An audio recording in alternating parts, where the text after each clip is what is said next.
So ఈ సందర్భంగా ఇప్పుడు అలా కెరియర్ ముందుకెళ్తున్న టైంలో ఇప్పుడు ప్రశాంత్ గారి సినిమా హనుమాన్కి అవకాశం వచ్చింది. ఆల్రెడీ అక్కడ ముగ్గురు మ్యూజిక్ డైరెక్టర్లు ఉన్నారు, మిమ్మల్ని పిలిచి సాంగ్ చేయమన్నారు. అరే ఇదేంటి మనం సోలోగా మ్యూజిక్ డైరెక్షన్ చేసాము, మ్యూజిక్ అయితే మంచిగానే ఇచ్చాము, కానీ ఇక్కడికి వస్తే మనం ఆల్రెడీ ముగ్గురు మ్యూజిక్ డైరెక్టర్లు ఉన్నారు, నేను వచ్చి ఇక్కడ ఏం చేయాలి అనే ఏదన్నా ఎప్పుడన్నా ఒక సంశయం కానీ సందిగ్ధంగానే ముందుండే సార్. నేను బన్నీసాన్ కలవక ముందు ఉండేది, ఇందాక చెప్పింది అదే. బన్నీసాన్ కలిసినప్పుడు నాకు సార్ అడిగారు అనమాట, బాలీవుడ్లో లాగా 3 సాంగ్స్ 2 సాంగ్స్ చేయొచ్చు కదా మీరు కూడా, ఎక్కడి నుంచి ఏ ఆపర్చునిటీ మీకు ఎలా వస్తుంది అనేది మనకు తెలియదు, ఏ ఒక్క సాంగ్ క్లిక్ అయినా కూడాను అని చెప్పారు. అప్పటి నుంచి నేను I have started working even for 1 single BGM కూడా. ఒక సాంగ్ మాత్రం కాదు, ఎవరో ఒక సాంగ్ చేశారు, అందులో ఒక బీజిఎం ఓకే రండి, దానికి అందులో ప్రోగ్రామ్ ఇచ్చేలా ఓకే రండి. I started loving my work అసలు, అంటే ఇర్రెస్పెక్ట్ ఆఫ్ ద ఫిలిం, మ్యూజిక్కి సంబంధించి ఏదైనా చాలు అన్న స్టేజ్కి వచ్చేసాను ఇంకా. ఓకే, అప్పుడు పని రావడం మొదలు పెట్టింది, ఎందుకంటే మనం ఇచ్చే పని క్వాలిటీగానే ఉంటుంది. అదే అలా నేను నక్షత్రంలో ఒక పాటే చేశాను నేను, కృష్ణవంశీ గారి నక్షత్రంలో, అది చివరిలోనే వెళ్ళాను నేను.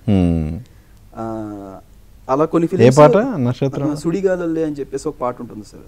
సుడిగాలల్లే దూసికెళ్ళరా గమ్యం అని చెప్పేసి ఒక పాట, అది. సో మీ కెరియర్ కి అది యాప్ట్ సాంగ్, అది కరెక్టే సార్.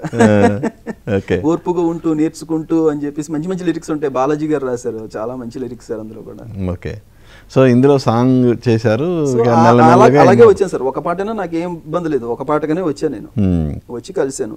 కానీ ఈరోజు మొత్తం భగవంతుడు అంతా నువ్వే చేయరా అనే అవకాశం ఇచ్చినట్టు. ఇప్పుడు సబ్జెక్ట్ మీకు తెలుసు, ఇందాక మీరు చెప్పారు, నేను ఒక్కొక్కటి చెప్పుకుంటా సబ్జెక్ట్ ప్రశాంత్ వర్మ గారు చెప్పుకుంటూ పోతున్నప్పుడు మొత్తం ఆ బ్యాక్ డ్రాప్లో ఏమేమి రావాలి, బీజిఎమ్స్గా ఏమేమి రావాలి అని. సో అలా ఇప్పుడు అండర్ వాటర్ సీన్ ఉంది, అండర్ వాటర్ సీన్కి మీరు ఒక ఆంజనేయ స్వామి ఇది తీసుకున్నారు కదా, అది ఎక్కడి నుంచి మీకు రెఫరెన్స్? అది శివశక్తి దత్త గారితో రాయించాం సార్ మేము. అది అండర్ వాటర్లో రామ చాంటింగ్, రామ రామ జయ రామ రామ, అదంతా మేము స్కోర్లో చేసుకునేదే. యుగ యుగాల తన నిరంత నిశ్చల నిరీక్షా తపం ఫలించగా హనుమరుధిరమణి సాగర గర్భం జాడ వీడనుంద, ఇవన్నీ కంపోజ్ చేసేసి కొన్ని ఆయన చేసిన తర్వాత రాసినవి, కొన్ని ఆయన రాసిన దానికి నేను కంపోజ్ చేసినవి. ఓకే, సేమ్ అలాగే interval block. Correct sir. Interval అంతా కూడా హనుమత్ బడబానల స్తోత్రం అని చెప్పేసి, శ్రీరామ్ దత్త స్తోత్రం అని చెప్పి రిలీజ్ చేశాను, అది ఆల్రెడీ ఉన్నదే సార్ స్వామి గురించి. దానిని నేను కంపోజ్, రామరక్ష సూత్రం, అది హనుమత్ బడబాలన సూత్రం. ఓకే ఓకే, దానిని కంపోజ్ చేయడం జరిగింది సార్. అది నేను చాలా కాలం వెయిట్ చేశాను అనమాట. అందరూ రెగ్యులర్ గా భజే వాయుపుత్రం భజే వాళ్ళగోత్రం ఇలాగే చేస్తారు ఆంజనేయ స్వామికి, దీనికి ఏదో చేయాలి కొత్తగా అని ఒక 2 నెలల పాటు బాగా వెతుకుతున్నా. హనుమాన్ చాలీసా తీసుకున్నారు, రామరక్ష సూత్రం తీసుకున్నాము, ఓపెనింగ్ ఆయన పుట్టుక గురించి చేసాం. టైటిల్ సీక్వెన్స్ మీరు ఏదైతే చూస్తున్నారు, అంజనాద్రిపై సంతతి కొరకై అహోరాత్రములు తపస్సు చేసే వానర కేసరి కేసరి కులసతి కడుపు పంటగా.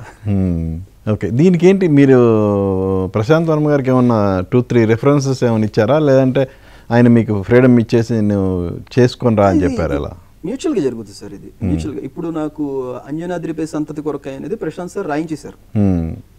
రాయించిన తర్వాత శివశక్తి దత్త సార్ 3 పేపర్లు రాశారు మొత్తం అంతా, మొత్తం చాలా పెద్దగా రాశారు హిస్టరీ అంతా. అది మేము అంత కంటెంట్ తీసుకోవడం కష్టం అని చెప్పి, తర్వాత నేను దాన్ని సార్ నేను దీన్ని ఎడిట్ చేసుకుంటాను, మనకు తగ్గట్టుగా ఒక 3 మినిట్స్కి తీసుకొస్తా దీన్ని అని చెప్పి, అప్పుడు ఆయన పుట్టుగా చాలా సింపుల్గా టైటిల్ సీక్వెన్స్లో మన మణి, ఆ రుధిరమణి కింద ఎలా ఫామ్ అయింది అనేది కంటెంట్ కాబట్టి, అది ఎట్లా చేస్తే బాగుంటుంది అనేది ఆలోచించి దాన్ని ఎడిట్ చేసి ఆయనకి ట్యూన్ చేసి బ్యాగింగ్ మొత్తం అంతా వాయించి పంపించారు. ఓకే, అప్పుడు ఆయన చాలా హ్యాపీ ఫీల్ అయ్యారు, కరెక్ట్గా ఉందని చెప్పి. అప్పటికే స్టోరీకి తగ్గట్టు ఇవి ఆర్ట్ వర్క్స్ ఇవన్నీ స్కెచెస్ అన్నీ ఉన్నాయి సార్, స్కెచెస్ మొత్తం ప్రాపర్గా ఉన్నాయి. సరే.